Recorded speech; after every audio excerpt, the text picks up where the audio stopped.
and have some fun. First jobs, pretty good fun, aren't they? They get you out there, you learn some stuff, pick up a few skills, meet some people. Pretty important in shaping who we are. First job for me, I remember, I think you had to be 14 and 9 months, I reckon. Bang, there I was, Woolies deli boy, hammered order. I still have fond memories of the crew there too.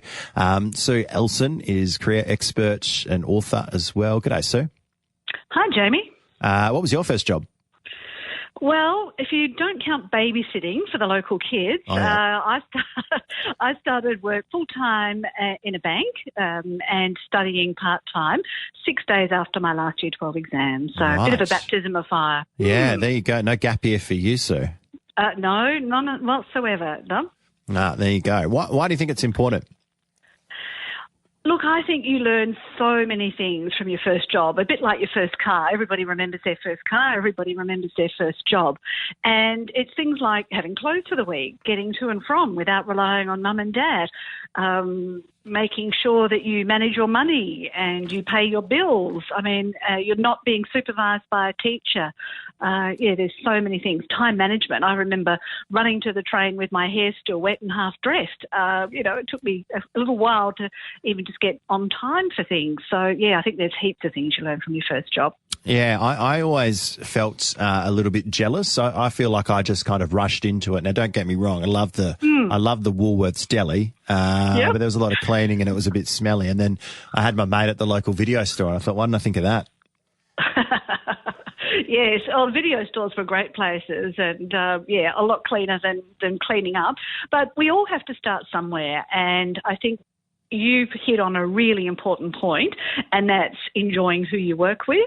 And I think that makes a huge difference. And having that right cultural fit, you get to learn very quickly what you do and you don't want in your future career, quite often based on who you end up working with too. Yeah, that's it. Build a bit of a work ethic and all that kind of thing. So then later in life, with whatever you do, that carries through, I reckon, to a degree. Do you think there's a lesson for parents, and particularly, every kid is different, but particularly around later high school, some parents can think, you know what, I don't want you to get a job, kids. I want you to concentrate on studying and acing those exams and all that kind of thing. Is there a bit of a lesson for parents in that space?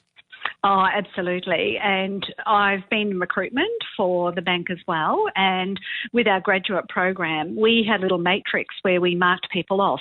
Did they do voluntary work? Were they involved in sports? Was it a team sport? Had they had a part-time job? And the grades were not the most important thing. That was only part of it. And if you only actually had to have a pass. That was all you had to have to get into the graduate program at the time. So, there's huge lessons. And for me, I lived a very, very sheltered life and didn't really engage, apart from playing sport, with other people. And so I really had to learn how to get on with people outside of my own family network. Yep. Having been brought up in Adelaide, it was, I had a huge family. I was the eldest of 27 grandchildren. So, there was already a lot of people in my circle. But outside of that, people were very different. And I think, it's tremendous learning. The only thing is just not be exploited.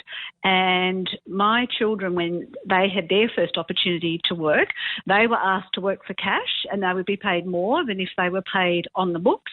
And I said, you're absolutely not to accept that job, because if something had happened to them in the workplace, they wouldn't have been covered by work cover or, any of those other insurances. They wouldn't have had their super or, all those kind of things. So, that was the big thing. I made sure that they didn't do that. It's such a good point. You be gun-ho, but those things to look out for so that you're looked after and it's all done right. Yeah, good point, Sue. Yeah. Hey, good to chat to you today. Appreciate it.